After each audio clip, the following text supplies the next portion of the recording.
बच्चों स्वागत है आप सभी का एक बार फिर से मेरे YouTube चैनल में। बच्चों कक्षा 9वीं अर्धवार्षिक परीक्षा का जो प्रश्न पत्र मैं हल करा रहा हूं उसका मैंने 2 पार्ट में आप लोगों को पहले सॉल्यूशन दे दिया है। अगर आपको वीडियो देखना है तो जो लिंक आ रही है आई बटन पे उस पर क्लिक कीजिए और लिंक पे जा करके आप वो 2 वीडियो देख सकते हैं, आपको उनको पूरा सॉल्यूशन मिल जाएगा। हम यहाँ पे लेकर के आए हैं आपके लिए तीसरा पार्ट जो कि आखिरी पार्ट है, फाइनल पार्ट है। इस पार्ट में हम प्रश्न नंबर 19 से 23 तक के प्रश्नों को हल करेंगे। 19वां प्रश्न देख लें, लिखा हुआ है AB एक रेखाखंड है और रेखा L इसका लंब समद्विभाजक है। यदि L पर स्थित कोई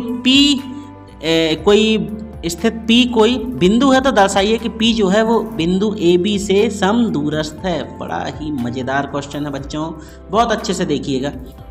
देखिए लिखा हुआ है, क्या कह रहा है ये प्रश्न, क्या कह रहा है हमें। देखो सबसे पहले ज्ञात है AB एक रेखाखंड है। प्रश्न में क्या दिया था, प्रश्न में ही बोल दिया था कि यदि कोई रेखाखंड AB है तो देखो AB एक रेखाखंड है और इसमें क्या बोल रहे हैं कि जो L है वो लंब है AB पर। L क्या है, लंबवत की कंडीशन दिखा रहा है AB पर। तो जो रेखाखंड AB के मध्य बिंदु C से होकर जाता है, चित्र को देखें आप जरा। चित्र में हमने बनाया ये A और ये B रहा, एक रेखाखंड था, इसको काटता हुआ एक रेखा बना दी हमने जो कि L रही। अब ये जो रेखा L थी इस त्रिभुज को कहाँ इस रेखाखंड को कहाँ काट रही है, इसके मध्य बिंदु C पे काट रही है। अच्छा, इस प्रश्न में एक बात और कही थी कि P कोई बिंदु है किस पर, L पर स्थित। तो हमने क्या करे, बिंदु L पे यहाँ पे एक बिंदु P मान लिए, ये बिंदु P मान लिए और इस बिंदु P से A को भी जोड़ दिए और B को भी जोड़ दिए। तो ये बन जाएगा हमारा डायग्राम। हमें अब सिद्ध क्या करना है कि जो P है वो बिंदु A और B से समदूरस्थ है, मतलब PA का मान PB के बराबर है। बहुत अच्छे से देखना बच्चों आप लोग। यहाँ पे आपके सामने ये जो चित्र बन रहा है, सबसे पहला चित्र क्या बन रहा है, देखो 2 चित्र बन रहे हैं। एक बन रहा है PCA और दूसरा चित्र आपके सामने यहाँ पे क्या बन रहा है, ये बन रहा है देखो PCB। तो आपको ये दोनों त्रिभुज लेकर के चलने हैं। हम ले लें त्रिभुज PC और PCB से। अब देखो इसमें कॉमन सी चीज हमें क्या निकालना है, कॉमन फैक्ट ढूंढना है। वो कॉमन फैक्ट आपको यहाँ पे दिखाई देंगे। देखें आप इस चित्र में, ये जो क्या है, भुजा PC। देखो कहाँ है भुजा PC, ये है भुजा PC। ये जो भुजा PC है ये दोनों त्रिभुज में मिल रही है। आप चाहो तो इस प्रश्न को हल करने के लिए यहाँ पे आपको छोटे से 2 त्रिभुज भी बना के बता दे रहा हूँ मैं आपको। देखो अगर मान लो हम यहाँ पे 2 छोटे त्रिभुज बना लें, अच्छे से देखिएगा। ये P है, ये P है, ये C है, ये C है, ये A है, ये B है। अब देखो ये PC इसमें मिल रही, इसमें भी मिल रही, तो ये देखें भुजा PC बराबर है भुजा PC। अब इसके बाद तो ये उभयनिष्ठ भुजा है। अब दूसरी बात इस चित्र में और क्या है, AC जो है वो भुजा BC के बराबर है। ये जो AC है ये भुजा BC के बराबर है। क्यों? क्योंकि अगर किसी त्रिभुज के मध्य बिंदु से होकर कोई रेखा खींची जाए तो वो जो त्रिभुज की जो तीसरी भुजा होती है, आधार भुजा, उसको बराबर हिसाब में डिवाइड कर देती है। ये कथन होता है। और C जो है AB का मध्य बिंदु है, इसलिए क्या होगा, AC जो होगा ये जो है वो बराबर होगा BC के। ठीक है, अच्छी बात। अब इसके बाद कोण C, देखें यहाँ पे ये जो कोण C है ये 90 अंश का है और यहाँ पे भी ये 90 अंश का है, मतलब क्या है, समकोण है। तो आपको मालूम होना चाहिए किन्हीं 2 त्रिभुजों को अगर हमें सर्वांग सम सिद्ध करना है तो यहाँ पे 3 शर्त हमें मिल गई। कौन कौन सी 3 शर्त मिली, देखो ये भुजा बराबर है, ये भुजा बराबर है, ये कोण बराबर है। तो भुजा भुजा कोण, कौन सी, भुजा कोण, भुजा सर्वांग समता से त्रिभुज PCA जो होगा वो सर्वांग सम होगा त्रिभुज PCB के।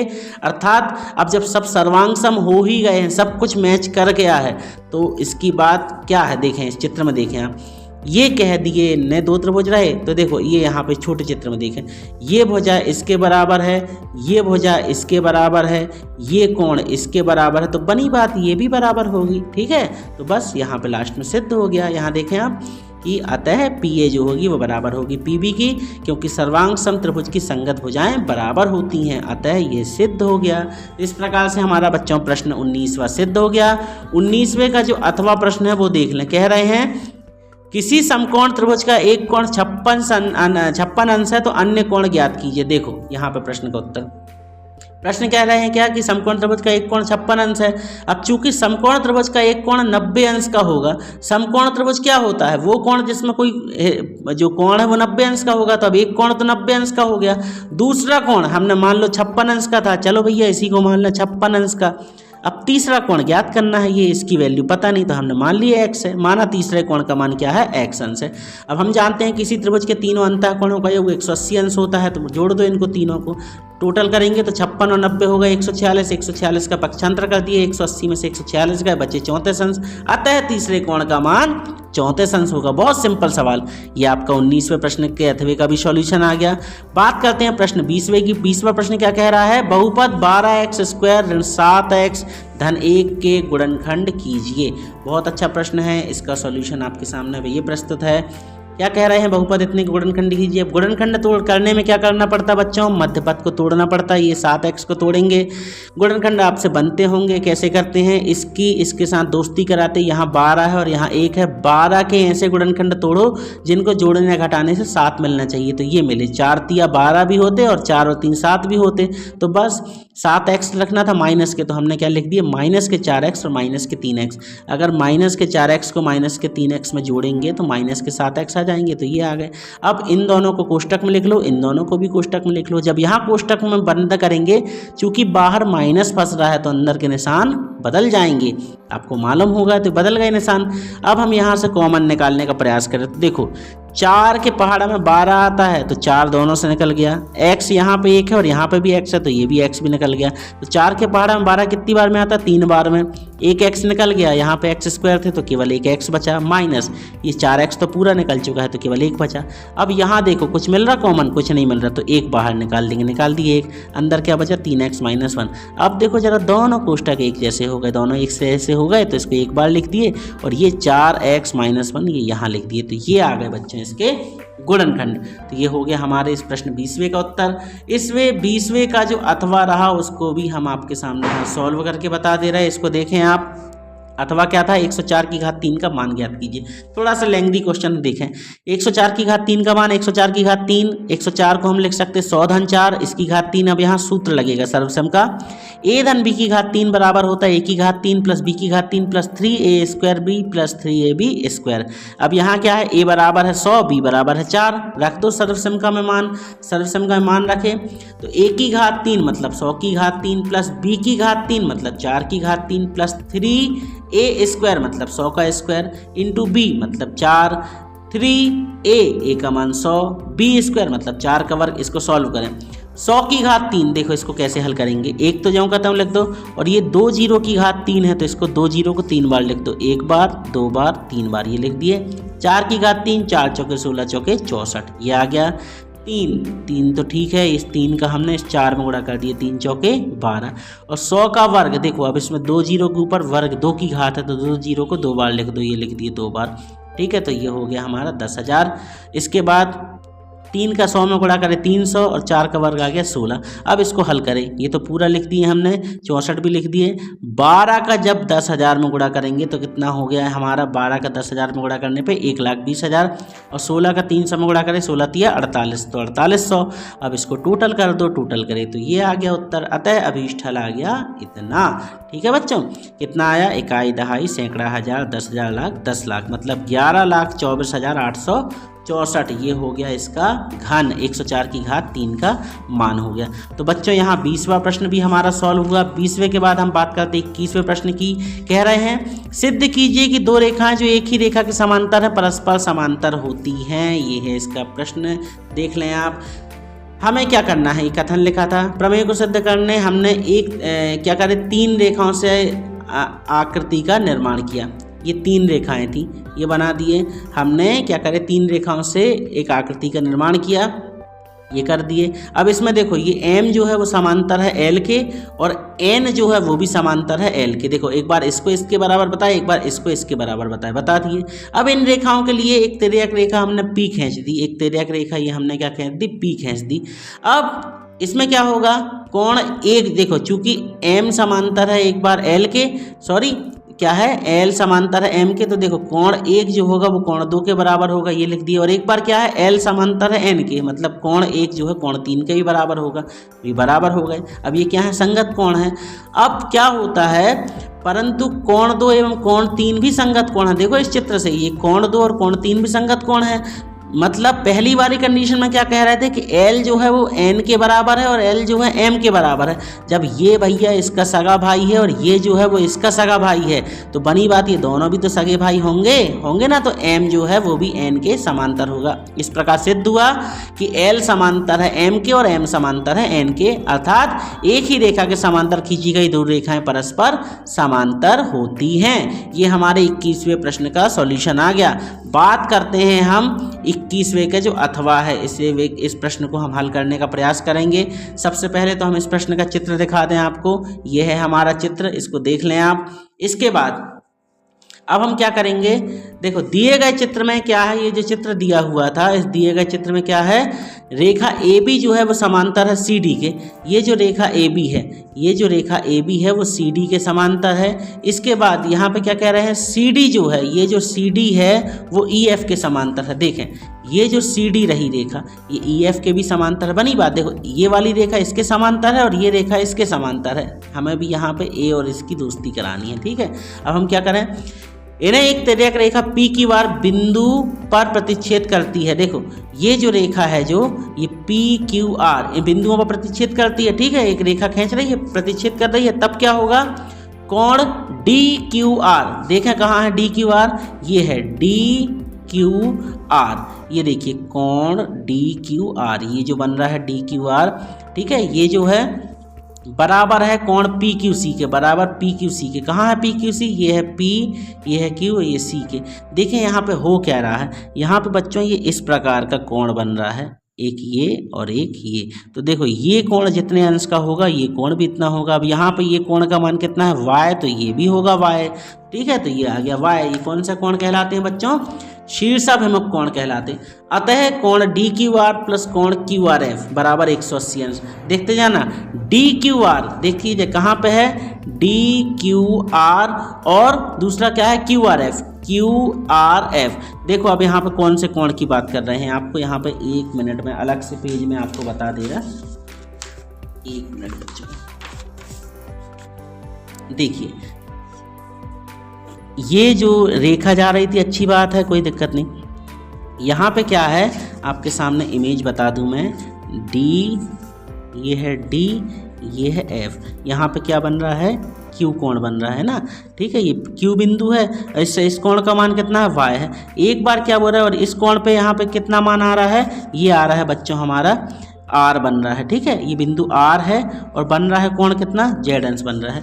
तो देखो हम क्या करेंगे, इस रेखा की बात करें बच्चों, ये क्या है एक्चुअल में, ये दोनों कोण है ना, दोनों कोणों का मान कितना होगा, 180 अंश होगा। तो यहाँ पे हम लिख दें, इसी को बात को हम सिद्ध कर रहे हैं।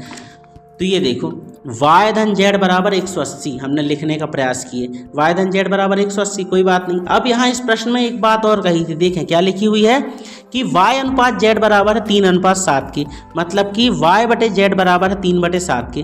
तो हमने यहाँ से क्या करे, 7 का इस y में गुणा करें, z का इस 3 में गुणा करें, तो ये आ गया 7y = 3z। अब हम यहाँ से क्या करें, 3 का ट्रांसफर कर दिए, 3 का ट्रांसफर करें तो z बराबर क्या आ गया, 7y/3, ये आ गया 7y/3।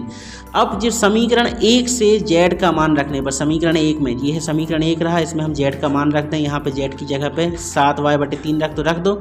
इसके बाद इसको सॉल्व करें, चूँकि हमें ये 3 गायब करना है। जब ये 3 गायब करना है तो हम क्या करें, 3 का दोनों पक्षों में गुणा, दोनों पक्षों में गुणा कर दो। तो देखो यहाँ 3 का गुणा हुआ तो 3y, यहाँ 3 का गुणा हुआ तो ये 3 से ये 3 कट गया तो बचा 7y, और यहाँ 3 का गुणा हुआ 180 के साथ, ये हो गया।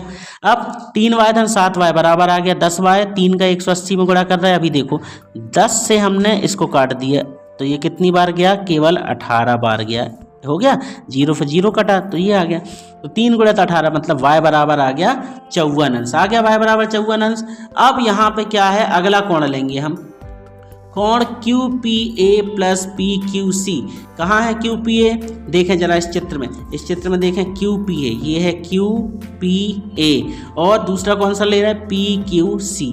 देखते जाना यहाँ पे। अब देखो इसमें इस चित्र के माध्यम से मैं बताने वाला हूँ।